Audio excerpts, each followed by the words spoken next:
Boa noite a todos, sejam bem-vindos. Os recados. Dia 15 de setembro vai ser a visita ao Asilo São Vicente. A doação que eles estão pedindo é óleo de girassol e sai daqui de frente às 2 horas da tarde. Quem puder ajudar.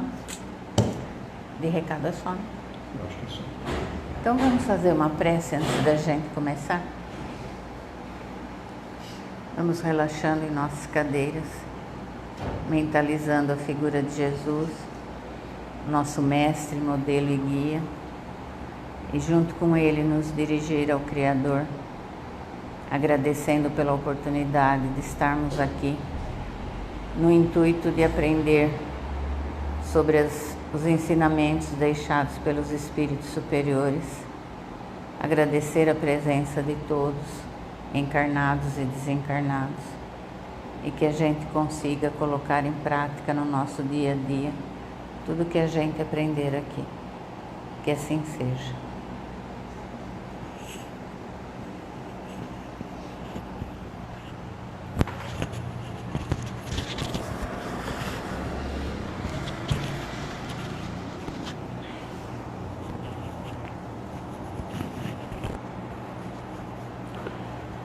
Muito bem. Sejam todos muito bem-vindos. É com muita alegria, com muito prazer que nós recebemos a todos. Temos alguém pela internet? Tem, está aparecendo um. Também. Quem está pela internet, seja bem-vindo também. É um prazer estar com todos. Muito bem. O João é a primeira vez que vem, né?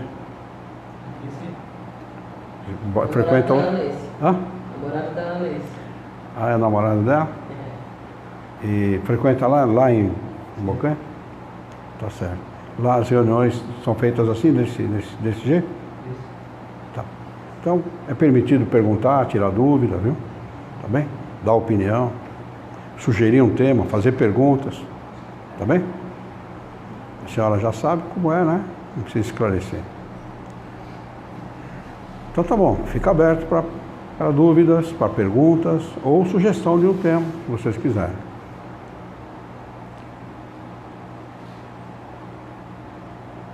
Não? Ninguém tem dúvida? Eu estou cheio de dúvida. Olha, eu não estou tendo nenhuma agora na hora. Quando estiver em casa, É anota. verdade, ele escreveu. Lembrava o... Anota. Tem nenhuma lá? Não. Ô, senhor Luiz, agora eu lembrei. Pois não. Eu fiquei na dúvida. Lembra que o senhor falou daquele negócio de crianças natimortas? Eu não entendi o que seria uma criança natimortas. Eu não entendi. Ela não é gerada para nascer, né? Ela é gerada apenas o corpo, mas ao corpo não tem um espírito ligado a ele. Normalmente é prova para o pai e para a mãe. Aquele corpo é gerado como uma prova para o pai e para a mãe. E causa realmente um grande sofrimento no pai e na mãe. Quando o pai e a mãe perdem o filho, sobretudo se eles desejam aquele filho. Sobretudo se desejam. Normalmente desejam muito quando isso acontece, né? Então pode acontecer um caso assim. E pode acontecer de ter um espírito também ligado ao corpo, mas que desencarna logo ao nascer ou logo depois de nascer também. Não é prova para o espírito, é prova para os pais, né? Natimortas quer dizer que não tem espírito, então, ligado? Normalmente não. Não é designado um espírito para aquele corpo, né? Ele não vai... Ele tem vida intrauterino, mas fora do útero ele não tem vida. Então ele não é um corpo gerado para receber um espírito. Ele é um... Oi?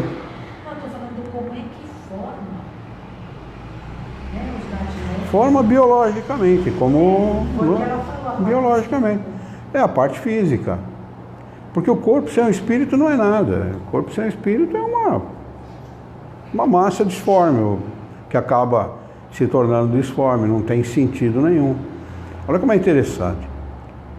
A gente está vivo, normal, vivendo normalmente e tal, dá uma síncope qualquer, um problema qualquer, um mal-estar qualquer, e o sujeito morre. Porque o corpo morre. O espírito não. O espírito desencarna, certo? Não há morte para o espírito é imortal. Então, É interessante, aquele corpo até aquele momento, ele está normal, ele não tem nenhum tipo de... não causa nenhum tipo de má impressão nem nada.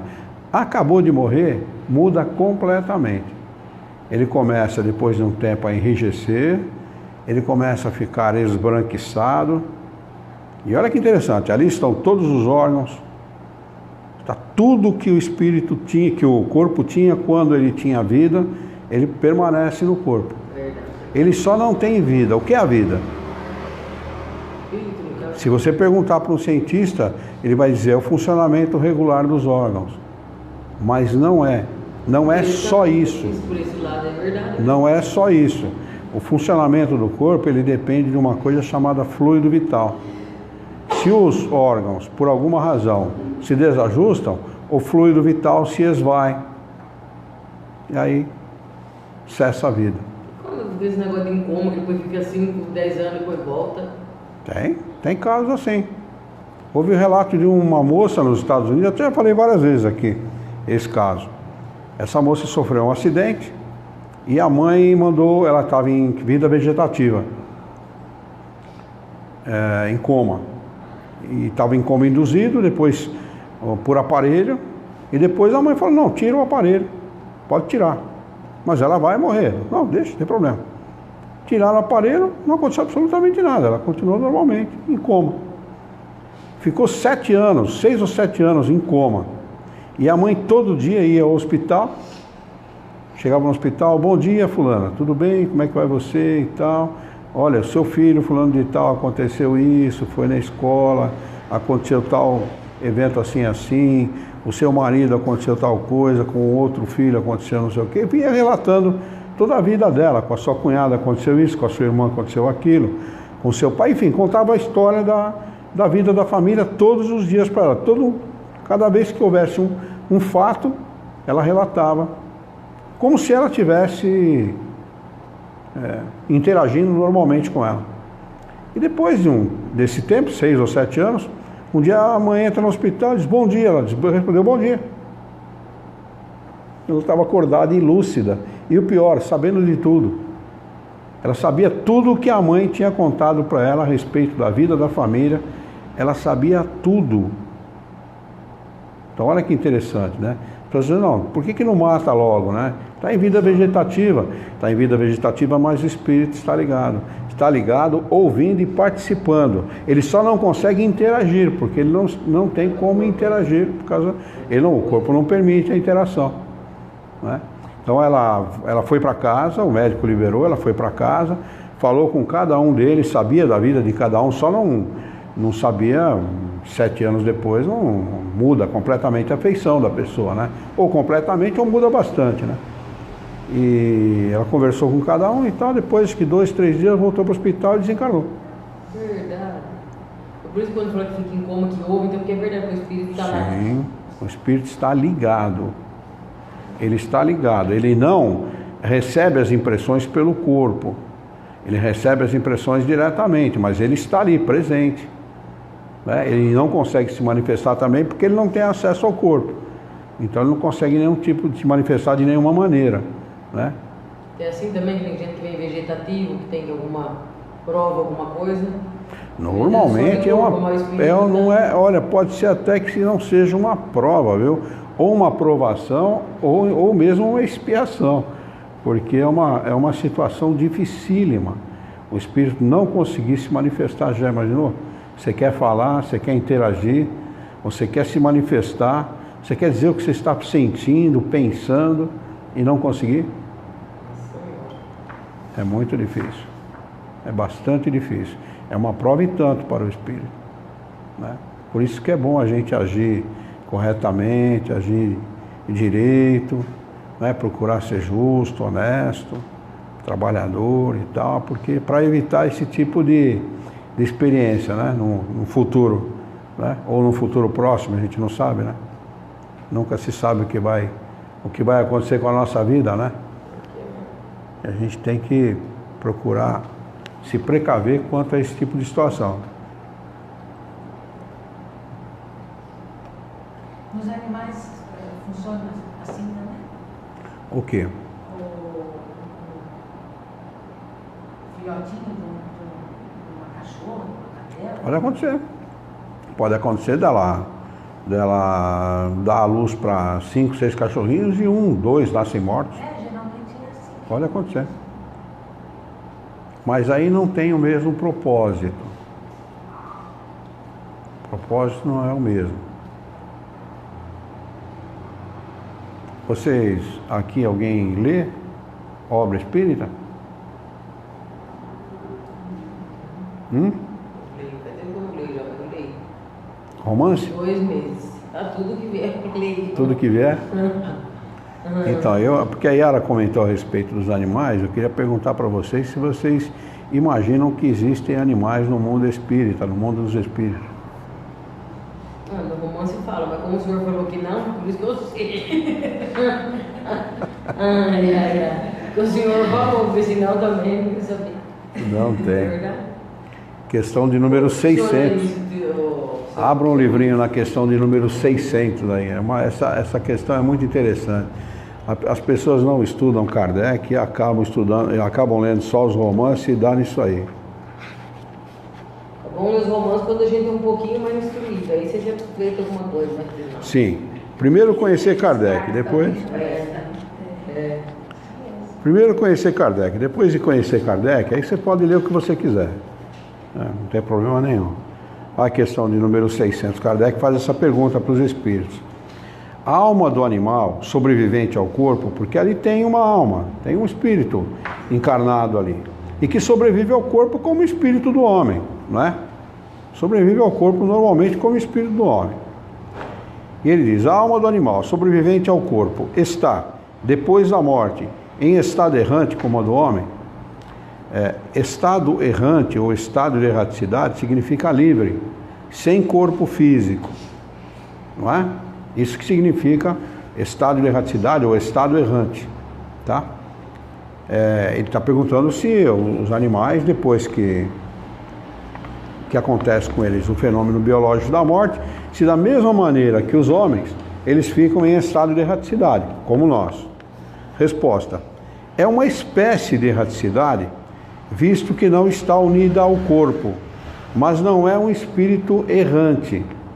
Ou seja, não é um espírito livre, ele não tem a liberdade que o homem tem de atravessar o universo e ir para onde ele quiser. Ele não está livre.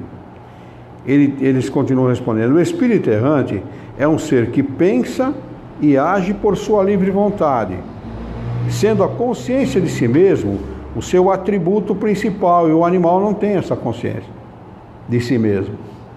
Ele não sabe se reconhecer, ele não sabe que existe. Não é? A alma dos animais não tem a mesma faculdade.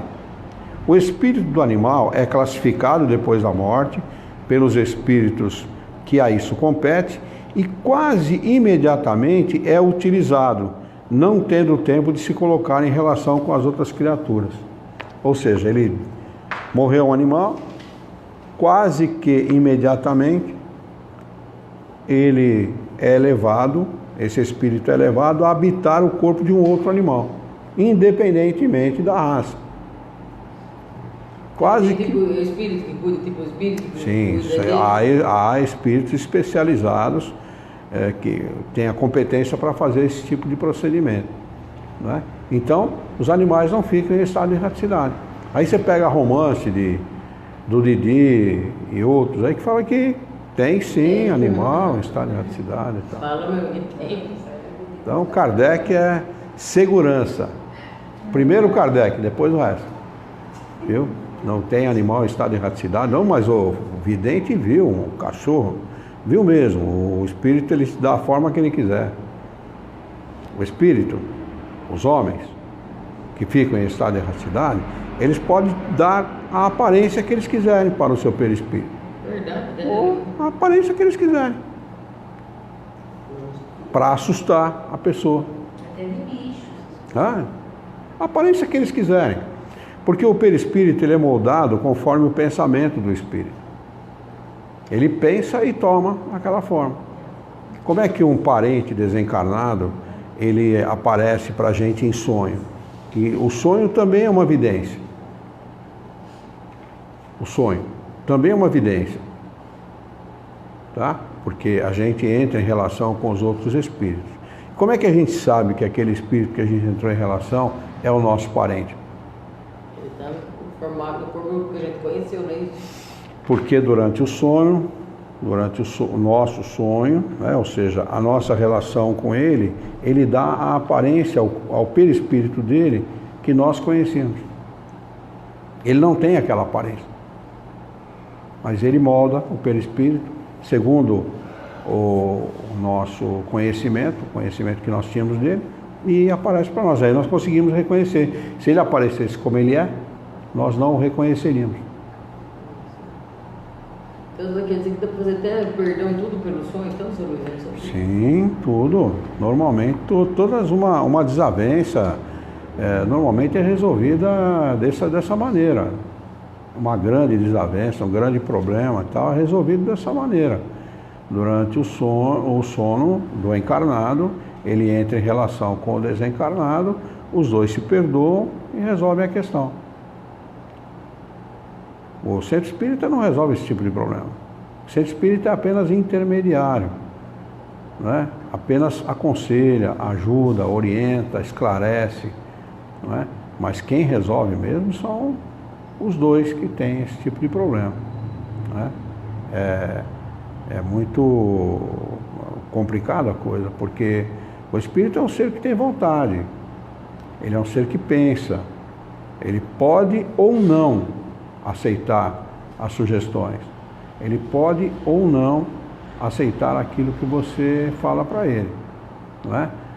Normalmente, quando o espírito é trazido, o desencarnado e o encarnado são trazidos para um centro espírita, ele acaba aceitando, porque há todo um trabalho, não é? A gente acha que o trabalho, por exemplo, de esclarecimento dos espíritos é feito ali na hora, o espírito é trazido ali na hora, nada disso. Tem toda uma equipe que trabalha ao longo da semana, ou vem trabalhando ao longo dos anos, para que possa resultar na aceitação daquele espírito a comunicar-se com os homens com o objetivo de ser esclarecido. Então o trabalho não acontece assim de uma hora para outra, sabe? Não é desse jeito que as pessoas pensam, não. É todo um trabalho muito elaborado, inclusive, de muito sacrifício para os espíritos, inclusive, porque eles têm que fazer programar toda uma situação para que aquela situação possa desencadear um processo de esclarecimento, de orientação para aquele espírito, que às vezes são espíritos que estão nessa situação há milênios, né? Estão há muito tempo nessa situação. Eles se recusam, né? São espíritos, muitas vezes são espíritos vaidosos, orgulhosos, prepotentes, estão habituados a mandar, habituados a dar ordens, e eles não aceitam nenhum tipo de orientação. Então eles querem continuar mandando, eles querem continuar fazendo o que querem, né? Não querem abrir mão da sua situação, até o momento em que eles percebem a necessidade de mudança, né? Eles se cansam de sofrer, que sofrem durante muito tempo, né? E sofrem muito, porque o sofrimento depois da perda do corpo físico é muito maior que quando nós estamos encarnados. É muito maior. Se as pessoas tivessem consciência de quanto um desencarnado sofre, agiriam, acalmariam, amansariam rapidamente, porque não é conveniente desencarnar desse jeito. Há um sofrimento muito grande. Aqui na Terra, encarnado com o corpo físico, a gente tem a possibilidade de, no caso de necessário, tomar um barbitúrico qualquer, dormir aí por 7, 8 horas, através de um comprimidinho qualquer, mesmo que não tenha sono, né? Então você dá uma equilibrada na coisa dessa forma. Não é uma coisa sadia, porque o sadio é o sono regular, né? Mas, mesmo assim, você tem esse subterfúgio, você tem uma maneira de escapar. Mas em estado de erraticidade, não. O que acontece, por exemplo, um espírito que mata alguém, né? Ele vai lá e assassina alguém durante a sua estada no corpo físico. Depois que desencarna, ele pode sofrer, por exemplo, a pena de ficar revendo aquele ato do homicídio incessantemente. Incessantemente. O mesmo ato. O mesmo ato. E os espíritos aos quais ele prejudicou, vindo lhe cobrar. Está vendo, assassino? Viu o que você fez? Está vendo? Ó? Você é isso aí que você está vendo. Ó. Já imaginou o sofrimento da pessoa? Incessantemente, 24 horas por dia, 7 dias por semana, 30 dias por mês, 365 dias no ano. Então, quando Jesus fala que a gente tem que fazer o bem, falar o bem, promover o bem, amar, ser justo, ser bom, caridoso, ele fala em função disso. Porque se você passa para o outro lado da vida, se você desencarna desta maneira, odiando, desejando mal, sendo maledicente, nossa, terrível, terrível, é muito ruim. Então é por isso que há espíritos que ficam 100, 200, 300, 1000 anos, 2000 anos, nessa situação. Né? São espíritos rudes, né? São espíritos que o corpo é muito pesado, tão pesado quanto o nosso quase. Eles não se dão conta que desencarnaram. Ele, para passar por uma... Se você desencarnar, normalmente quando nós desencarnamos, não há empecilho físico, né? A matéria não impede o espírito. Ele enxerga através da matéria, ele passa pela matéria sem necessidade nenhuma, não se torna um empecilho. Mas para esses espíritos grosseiros, ele tem que esperar alguém abrir a porta, ele senta, ele deita para dormir, como nós, vive como nós, pega ônibus para caminhar, para andar. Quando desencarna, você se locomove pelo pensamento. Você pensa e você já está no local em que você está. Isso é um dos atributos do espírito, né? Esse meio de transporte é rápido como o pensamento, né? Então esse é um dos atributos, a visão 360 graus e em qualquer direção, através de qualquer obstáculo, a audição também, a transmissão do pensamento através dos fluidos. Você pensa em alguém, imediatamente esse alguém recebe o seu pensamento. A comunicação entre eles é através do pensamento, não é através da palavra articulada. Então eles têm muitos atributos, né? Eles têm facultado ao espírito muita coisa boa. Mas para esses espíritos rudes, né, grosseiros, isso não se dá assim. Então eles sofrem muito. E o pior, ficam vendo os felizes em torno dele. Não há separação entre o espírito rude e os felizes. Entre o espírito que sofre e aqueles que não sofrem. Eles vivem como nós. Na sociedade não tem de tudo. Não tem o mendigo, não tem o favelado, não tem o rico, o bonito, o feio, o gordo, o magro, não tem de tudo. Assim são os espíritos no mundo dos espíritos. Eles estão no mesmo lugar, se veem, né? E esses espíritos que sofrem veem os felizes e ficam reparando, poxa, eu podia ser daquele jeito, eu queria ser daquele jeito. Aí ele começa a refletir. É isso que leva um espírito, muitas vezes, a ir num centro espírita e aceitar os conselhos. Você não queria ser feliz como esses espíritos felizes que você vê, que você observa? Então, é possível. Faça isso. Aí você dá as recomendações e ele começa a refletir. É um ser inteligente, ele começa a refletir, a pensar e acaba acatando as sugestões e mudando o seu comportamento. Assim como nós, mesma coisa. Como um presidiário se regenera? Quando se regenera? Dessa forma, né? Acata os bons conselhos e muda a sua conduta. Da mesma maneira são os espíritos imperfeitos, né? Porque eles são, todos os espíritos, indistintamente, são imperfeitos temporariamente. Não há nenhum espírito criado para o mal, nenhum. E todos, indistintamente, é isso que, quando eu converso com os espíritos, eu falo muito. Todos são muito amados por Deus. Não há aqueles que são amados e aqueles que são odiados por Deus. Não existe isso. Né? Então, quando você fala amorosamente com esses espíritos e você procura orientar para esse tipo de pensamento, para esse tipo de posicionamento diante do Criador, eles começam a refletir, eles começam a entender que eles não são odiados. Na realidade, quem se odeia são eles mesmos, a si mesmos. Entendeu? Se mantém um desejo de vingança, né?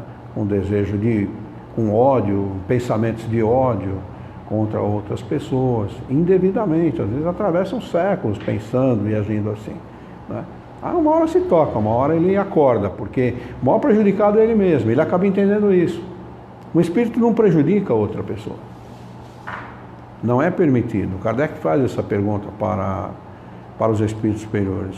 É permitido a um homem mau, aliado a um mau espírito, prejudicar uma pessoa? Se não, Deus não o permitiria. Mas essas coisas só acontecem por quê? Porque nós também somos devedores. Então eles se aliam a nós, ficam próximos, muitas vezes em função disso, por causa dos nossos débitos do passado e da nossa maneira de ser. Nós agimos de maneira incorreta, né? E eles se associam a nós pela nossa maneira de pensar. Pensamos de maneira errada, eles também pensam de maneira errada, a associação acontece. Mas há possibilidade de mudar isso, é só querer, né? É preciso querer. Por isso que esse esclarecimento é muito importante. Quando Jesus fala, conheça a verdade vos libertará, ele está falando exatamente disso. O homem tem que entender que é um ser imortal. A partir do momento que ele entende que é um ser imortal, muda tudo. Muda o seu comportamento em relação às pessoas. Porque ele entende que o mais importante para ele não é essa vida. O mais importante para ele é a vida espiritual. Adquirir os bens espirituais, né? Adquirir a capacidade de amar cada vez mais, de entender o próximo, de dividir as coisas. Né? Quando Jesus fala que se alguém te pedir a tua capa, dê também a túnica, né? Ou seja, divida as coisas, porque nada nesse mundo é nosso. O que nós fazemos normalmente? É meu, o papagaio, o cachorro, o gato, a casa, o carro, é tudo meu. Mas meus cachorrinhos, é meu.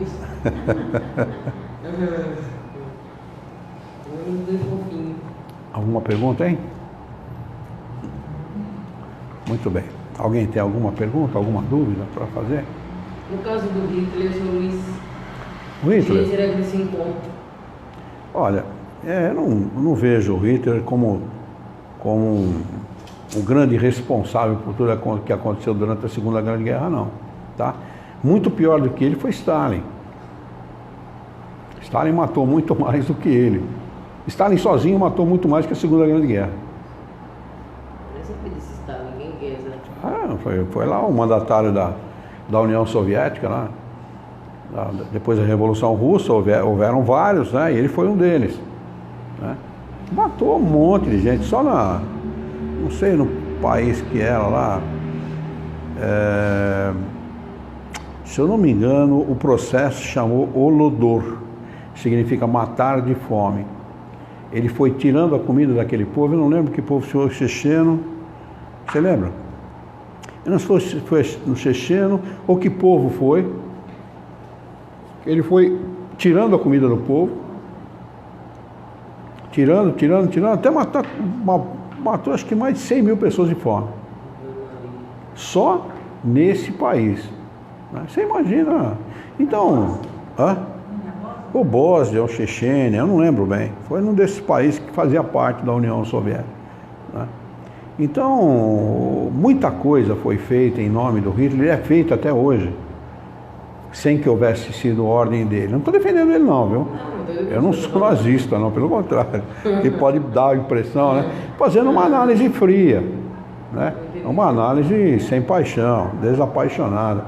Então, normalmente todo mundo faz uma análise, não, porque ele está no inferno, matou e tal, nada disso. Ele Era um sujeito que não tinha expressividade nenhuma, um iletrado. Ele era cozinheiro da tropa na Primeira Grande Guerra, estafeta, levava recado. A Primeira Grande Guerra foi travada em trincheiras. Nas trincheiras, fazia um buraco no chão e a guerra era travada ali, naquelas trincheiras. Foi muito sangrenta a Primeira Grande Guerra, mais sangrenta que a primeira, que é a segunda. E Hitler ia de uma trincheira na outra, levando recado, sabe? Ele quase foi ferido de morte e tal. Mas houve para que ele pudesse ascender ao poder, houve todo um contexto. A Alemanha estava humilhada, né? Estava na bancarrota financeiramente, né? E estava sem amor próprio. Aí chega um cara que promete resolver todas as coisas, entendeu? Que promete dar novamente ao povo alemão o orgulho que sempre teve e tal, e todo mundo embarcou na dele. E ele criou uma situação, ele foi muito sábio, ele tinha ao lado dele pessoas muito inteligentes, né? Da propaganda lá, como é que era o nome dele? Não era Rimmel, como é que era o nome dele, rapaz? Esqueci o nome dele agora, era no meio manquinho. O cara que fazia propaganda dele era um cara muito sabido, ele criava aquelas situações, aquelas cenas. Hã? Nós estamos aqui tentando lembrar o nome. Ele criava aquelas situações, aqueles cenários para envolver o povo. Então, como ele era um cara muito carismático, isso tem um nome, ou a pessoa quando ele possui muito fluido vital, seu magnetismo é muito alto, ele consegue atrair a atenção das pessoas. E o Hitler era um cara assim. Pode ver quando ele faz as palestras dele, quando ele faz o discurso dele, é um cara muito incisivo. E ele foi treinado pelo sujeito que fazia a propaganda dele para falar aquilo que o povo queria ouvir. Entendeu? Então, ele angariou toda aquela popularidade, não foi o país todo, foi uma boa parte do país, mas não o país todo, quase o país todo, né? E todo mundo começou a favorecer a política dele. Ele foi preso, inclusive, tinha gente que sabia que ele era um grande malandro, botou ele na cadeia ele escreveu um livro chamado Mein Kampf, minha história, minha vida, minha luta, Mein Kampf era o nome do livro. Tem esse livro na internet, se quiser saber. E um livro que não fala nada com nada, entendeu? Só que ele era um cara que ele estava ascendendo politicamente, tinha gente que era a favor, tinha o partido dele, que era o Partido Nacional Socialista, que era a favor dele, entendeu? E deram força para ele e deu no que deu. Agora, se você reportar isso aos dias de hoje, quantas pessoas não são mortas em função da corrupção no Brasil, por exemplo? Quantas pessoas não morrem em hospital, em fila de atendimento? Quantas crianças não morrem de fome? Quantas crianças deixam de se alimentar porque vão na escola e a merenda foi roubada? Entendeu? Da mesma maneira. Quer dizer, é uma guerra travada dentro de um país sem nenhum tiro. Aliás, tem muito tiro, né? No Rio de Janeiro está cheio de bala perdida, né? Por conta da própria corrupção, né? Destruíram aquele estado. Então, é muito fácil as pessoas condenarem uma pessoa que aparece na história como Hitler aparece, né? Mas não é bem assim, sabe? Tem muita... Aliás, quem manda no mundo é o crime. A verdade é essa. Quem manda no nosso mundo é o crime. Por isso que num mundo de expiação e provas, o mal vence o bem. Daí, a gente sabendo disso, qual é a nossa necessidade? O que nós temos que fazer? Caminhar pelo bom caminho, para não fazer parte desse problema. Eu costumo dizer que a gente tem que fazer parte da solução e não do problema. Entendeu? Sai fora disso. Deixa. Todo mundo está fazendo tatuagem. Problema de todo mundo, não é problema meu. Mas todo mundo, sei lá, dança aquela musiquinha lá que balança o traseiro lá, problema de cada um. O funk, deixa o pessoal. Nós temos que dar diretrizes para a nossa vida. Se nós sabemos da verdade, nós sabemos da imortalidade do espírito, e nós sabemos da necessidade da prática da caridade, como ensina Jesus, nós temos que fazer isso, entendeu? Não é ser religioso, você sabe que eu não sou religioso, não é ser religioso não, mas é fazer o bem, porque só o bem é capaz de mudar a nossa vida, só a boa conduta moral é capaz de nos tornar felizes. Nós não seremos felizes se nós não melhorarmos a nossa conduta moral, ou seja, a capacidade de nos relacionarmos com as pessoas de maneira adequada, respeito pelo próximo. Tem muita gente que bate no peito, diz eu sou espírita, eu sou católico, eu sou evangélico, mas não tem respeito nenhum pelo próximo. Nenhum. Não paga a duplicata, paga atrasado quando paga. Está cheio disso, entendeu? E bate no peito dizendo que é religioso. E não é assim. A gente sabe que o rótulo religioso, ele não tem o menor significado. O menor significado. Pode ter significado para quem achar que tem, mas na realidade não tem. Entendeu? É preferível, eu dou muito mais valor para um ateu justo do que para um religioso malandro, pilantra. Não é? Então essa, para mim, eu penso dessa forma. Então, por isso que é necessário a gente mudar a nossa conduta moral, sabe? Às vezes a gente pede numa prece para que Deus nos dê dinheiro, né?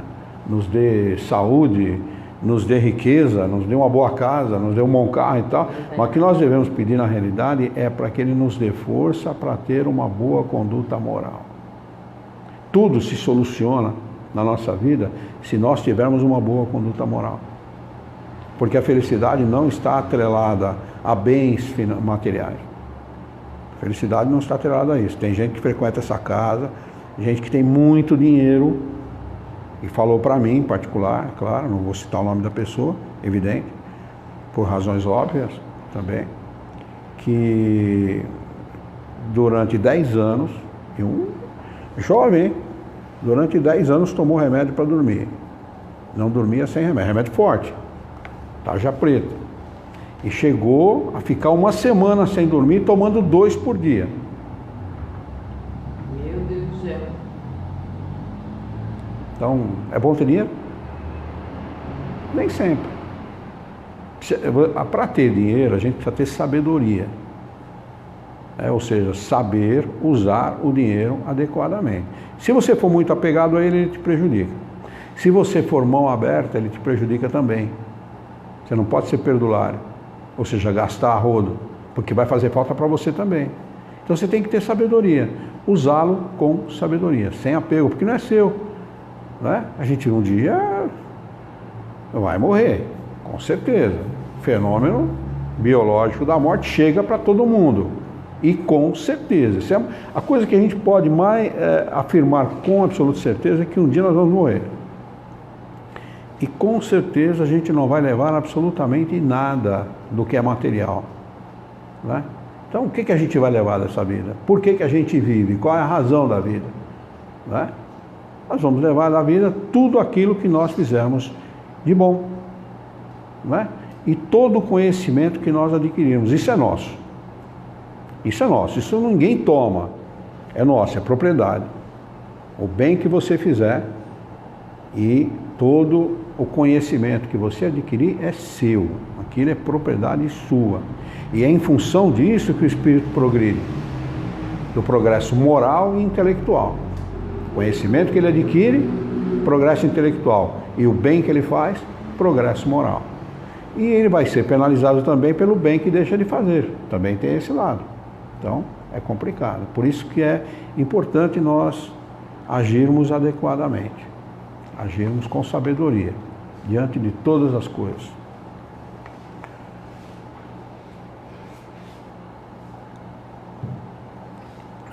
Alguma pergunta? Não? Alguém quer sugerir algum tema do livro? São 15 para as 9. 15 para as 9, né? Não dá tempo da gente ler mais alguma coisa aqui. Vamos pegar aqui aleatoriamente, vai. Ah, aqui, legal. Capítulo 7. Pergunta de número 330.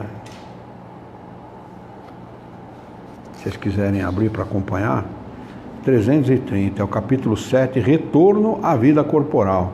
Ah, deixa eu ver. 131? 131.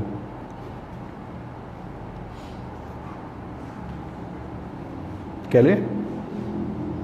Hã? Quer ler? Eu li, mas o senhor explica. Eu leio. 330, né? Isso. Os espíritos conhecem a época em que reencarnarão? Pode ler tudo, senhor Luiz. Pode ler a resposta agora. Eles apresentem como um cego sempre o fogo de que se aproxima. Sabem que devem retornar um corpo, como sabeis que devereis morrer um dia, mas sem saber quando isso se dará. Isso. A outra é uma pergunta e outra resposta. É 330A. Essa seguinte aqui, mas não lê não. Tá.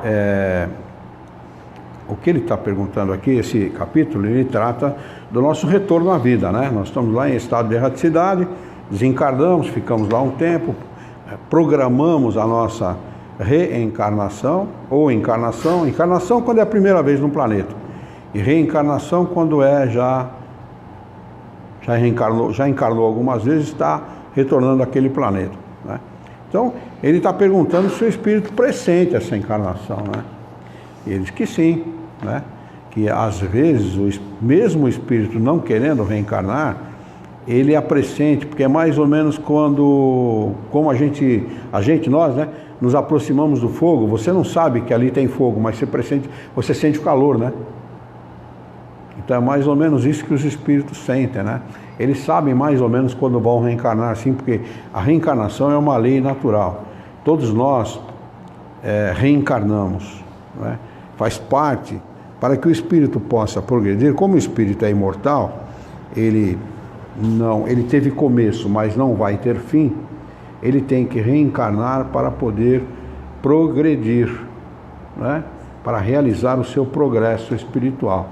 Como o progresso se dá nas duas áreas, na área intelectual e na área moral, da intelectualidade e da moralidade, quando ele está em estado de erraticidade, sem corpo físico, ele progride muito intelectualmente, porque ele adquire em horas aquilo que nós levamos anos para aprender aqui na Terra. Quanto tempo você levou para fazer a faculdade? Levei. Quanto? Levei 6 anos. 6 anos. Era para levar 4. Então, mas mesmo os 4 anos regulares, em estado de erraticidade, você aprenderia em horas. Como espírito, nós aprendemos em horas aquilo que nós levamos anos para aprender aqui, não é? Então a gente progride muito intelectualmente. O espírito, essa moçadinha, 2, 3, 4 aninhos, vai lá no celular. Nós conhecemos um que tem que idade tem? 1 ano e meio? 1 ano e meio. 1 ano e meio. Vai lá no celular e fica assim, ó, no celular. E fica lá, que a mãe tem que pôr lá o tal do Baby, como é que é? Baby Shark. Adoro o tal do Baby Shark e tal. E fica lá com o dedinho para passar lá o Baby Shark, né? Então, esses espíritos, eles vão a mundos onde a tecnologia ainda não existe aqui, para aprender essa tecnologia, para quando chegar aqui, ou já saber da tecnologia para poder utilizar, ou então trazer essa tecnologia para o nosso mundo. Então, desenvolvem muito intelectualmente, mas muito, né? Aprendem tecnologias novas, ciências novas, né? Em outros mundos mais adiantados e tal. Mas vem colocar em prática o aprendizado intelectual, vem colocar em prática aqui no nosso planeta encarnado. Encarnam para saber, para provar como está seu avanço espiritual. Quanto ele já avançou? Ele já é capaz de utilizar os seus conhecimentos adequadamente, ou ele vai utilizar egoisticamente? Por isso que ele é colocado em prova, que ele pede essas provas, né? Ele precisa avaliar como está o seu desenvolvimento. Então, por isso que ele reencarna. Ainda que ele esteja meio atrasado, intelectual e moralmente, muitas vezes ele reencarna mesmo sem querer. Eu conheci um caso assim, teve um caso assim na minha família, de um espírito que não queria reencarnar. Não queria, lutava, não queria reencarnar. A minha tia, a avó, minha tia Helena, ela era vidente, ela via, esse espírito foi neto dela. Foi neto não, é neto, ela que desencarnou já, né? Ele continua, parece que continua vivo, eu não tenho certeza se está encarnado ainda, mas parece que sim. E ele via ele revoltado, não queria reencarnar de jeito nenhum. Reencarnou mesmo até quem? Reencarnou mesmo assim, mas deu muito problema, hein? Deu? A última vez que eu soube dele, ele estava preso. Então olha o que é a reencarnação, o espírito tem que passar pelas provas. Não deu nem sinal. Mas às vezes o problema é que o espírito faz das suas provas uma expiação. Ele piora a situação. Se tivesse diferente, poderia ter sido melhor? Com certeza, com certeza. O espírito ele revolta porque ele não aceita o Criador. Ele não aceita a submissão ao Criador. Nós precisamos ser submissos a Deus. Deus é o ser supremo, inteligência suprema do universo. Causa primeira de todas as coisas. Nós devemos submissão a Ele e aceitar a sua vontade. A vontade dele tem que ser aceita sem nós discutirmos essa vontade. Ainda que nós não a entendermos. Porque às vezes nós não entendemos. Por que eu estou passando por isso? Qual que é a razão? O que eu fiz para Deus para estar passando por isso? Né? Então o espírito não se resigna a aceitar sem reclamar aquela situação. Mas é preciso aprender a fazer isso. É necessário. Muito necessário. Então por isso que ele diz aqui que eles pressentem como um cego sente o fogo de que se aproxima. Sabem que devem retomar um corpo, como sabeis que um dia devereis morrer um dia, mas sem saber quando isso se dará. E na questão seguinte ele pergunta, a reencarnação é então uma necessidade da vida espírita? Porque, como ele fala, ele está se referindo à vida espírita aqui, porque a vida espírita é verdadeira, né? Essa daqui é temporária, né? A gente está aqui temporariamente, né? Por algum tempo só. Vai viver aí 60, 70, 80 anos, mas não passa muito disso, né? Então a vida espírita é a vida verdadeira. Então, se ela é a verdadeira, ela é a vida da imortalidade, ela é uma necessidade, a reencarnação ela é uma necessidade, como a morte é uma necessidade da vida corporal, responde certamente assim é. Então, se nós estamos na vida espiritual, nós temos, por necessidade, reencarnar. Temos que vir aqui e colocar em prova tudo aquilo que nós aprendemos lá. Aprende lá, coloca em prova aqui, não é? Aí combina de realizar 5, 6, 7, 8 provas e não realiza nenhuma. Porque o espírito pode chegar e falar, não quero saber de fazer isso, não quero saber de passar por isso, acabou. Ele tem a liberdade de decidir, não é? E é assim que ele faz. Então uma última para nós encerrarmos. A questão 331. Se lê, Glaucio. Todos os espíritos se preocupam com a sua reencarnação? Resposta: existem os que nem pensam nisso e mesmo não a compreendem. Isso depende de sua natureza mais ou menos avançada. Para alguns, a incerteza em que se encontra de seu futuro é uma punição. Então, o espírito sente esse fato de não saber se vai reencarnar ou não como uma punição, porque muitos adquiriram aqui, durante a sua estada na Terra, a ideia da punição eterna, do inferno, né? Fizeram muito mal, desencarnam, sofrem muito, e eles acham que eles estão no inferno. E não sabem quando isso vai terminar. Não confiam em Deus, né? Não aceitam a vontade do Criador e acham que estão no inferno. E por isso continuam agindo mal, fazendo mal, porque eles acham que isso não vai ter fim. Olha que absurdo, né? Olha o quanto desconhecimento desse ser que nós chamamos de Deus, né? Desse ser que é o Criador de todas as criaturas. Que absurdo isso. Porque se o Espírito tivesse um pouquinho de conhecimento, ele ia ver que o mal, o sofrimento é apenas temporário, né? Que nós sofremos temporariamente. E se ele se submeter à vontade de Deus, elevar o seu pensamento e humildemente pensar em Deus e pedir perdão, imediatamente as coisas mudam para ele. É assim que os Espíritos explicam. Olha que interessante. Se ele pedir perdão, voltar o seu pensamento a Deus e pedir desculpa, perdão por tudo aquilo que ele fez contra os seus irmãos, imediatamente os bons espíritos se aproximam dele e o ajudam. Se eu Luiz, sabe que o senhor está falando disso? Porque eu sigo grupo de novela. E agora começou a passar a novela A Viagem. Aí uma moça falou assim, que só não gostou da parte da novela, que o moço lá que era mal, foi perdoado e saiu do inferno. Quer dizer que ela achou que tem que ficar lá para sempre. Olha, A ideia é católica. A ideia é católica. Eu nem falei nada, né? Porque ele falou, você vai falar? Eu falei, não. Eu ouvi que eu nem vi. É a ideia católica. A ideia católica é da pena eterna.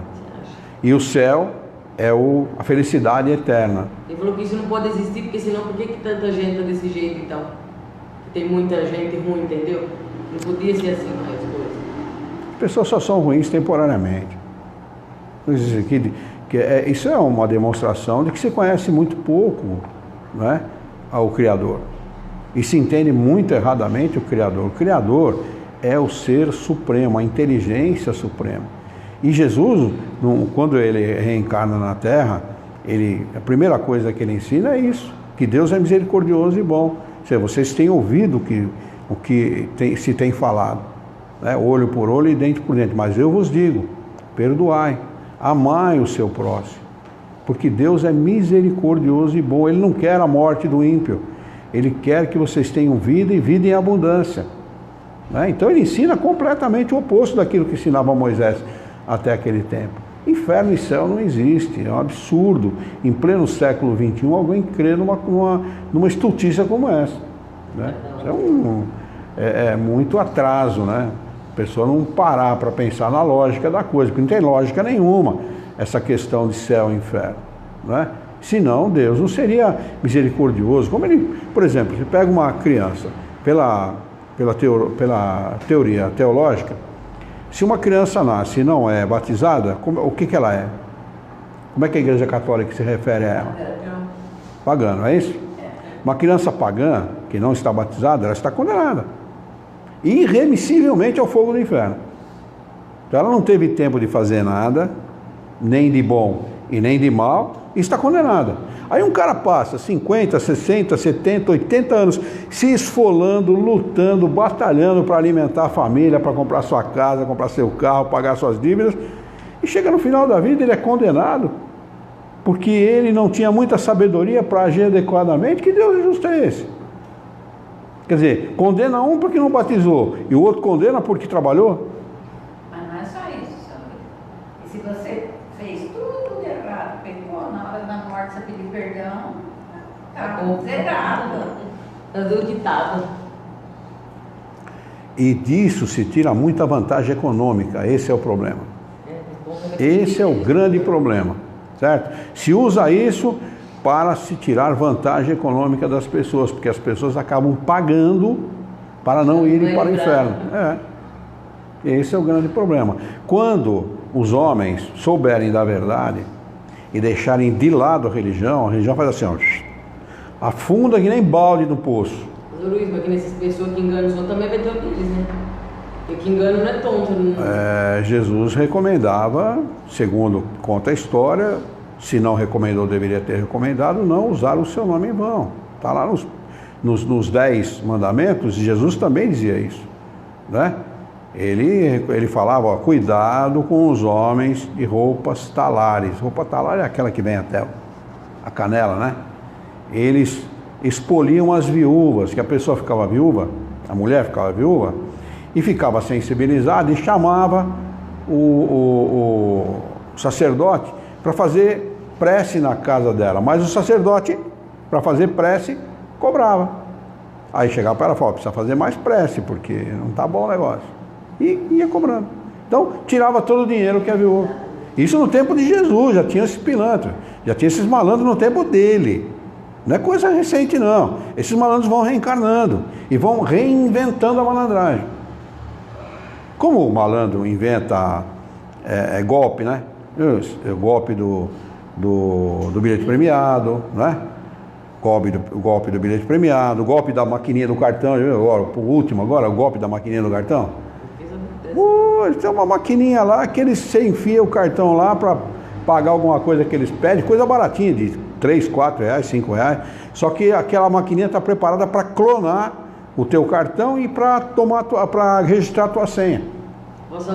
Então, o malandro, ele sempre se reinventa, e o malandro que fala em nome da religião, quando ele é malandro, ele também sempre se reinventa. Né? Se reinventa, como é que vocês acham que Roma foi construída? Roma foi construída com pressa e paga. Se você nunca assistiu o filme Irmão Sol, Irmão Lua, Não, mas eu nunca ouvi falar. então procura esse filme, você vai encontrar em algum lugar para assistir, provavelmente deve ter no YouTube. Irmão Sol, Irmão Lua. É a história de São Francisco de Assis. A história dele. São Francisco de Assis não foi um católico, apesar da igreja ter se apoderado dessa figura. Foi uma figura ilustre, viu?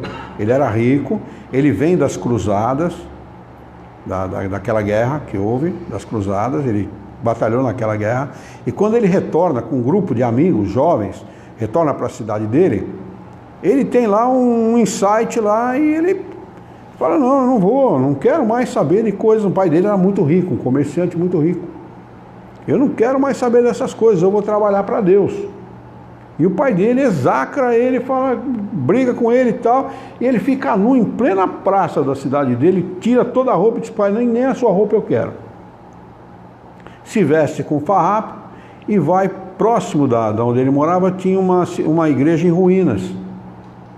E ele começa a reconstruir aquela igreja e abrigar. Havia muitos mendigos, né? muitos pedintes naquela época, que passavam nas estradas e tal, ele começou a abrigar essa gente na igreja. E reconstruiu, os amigos viram o que ele estava fazendo e começam a ajudá-lo, auxiliá-lo nesse trabalho. E um dia ele resolve ir a Roma. Ele falou, eu vou conversar com o Papa porque não é possível enganar as pessoas desse jeito. Um amigo dele questiona ele, poxa, mas você vai a Roma, você não é católico? Ele falou, nós não somos católicos, mas somos homens de Deus. Eu vou conversar com ele, isso não se faz. Ele está enganando as pessoas, vendendo indulgência, vendendo preces pagas. E ele vai a Roma mesmo, e não é que o Papa recebe, ele se ajoelha diante dele, beija a mão dele. Olha o que é autoridade moral, né? Quando o Espírito tem autoridade moral. Então, assista esse filme que você vai observar, né? Como Roma construiu. Roma e a Santa Sé, aquela igreja maravilhosa. Da mesma maneira como esse templo de Salomão aí foi construído também. Isso é uma barbaridade também, né? A custa das pessoas. O templo de Salomão, hein? Ele fala que é templo de Salomão, eu chamo de templo do Salomão, porque o objetivo ali é dinheiro, infelizmente. Mas vamos lá, vamos encerrar então, vamos fazer uma prece para nós encerrarmos. Glaucio, a Yara não está em condição, eu vou dar passo com você, tá bom? Vamos elevar o nosso pensamento, sentar comodamente nas nossas cadeiras, mentalizar a figura excelsa de Jesus e juntos com Jesus nos dirigir ao Criador, ao Senhor da vida, fonte inesgotável de paz, de amor, de bondade, de misericórdia e justiça, para agradecê-lo muito pela oportunidade de aqui estarmos reunidos em seu nome para discutirmos a vida à luz da doutrina dos Espíritos.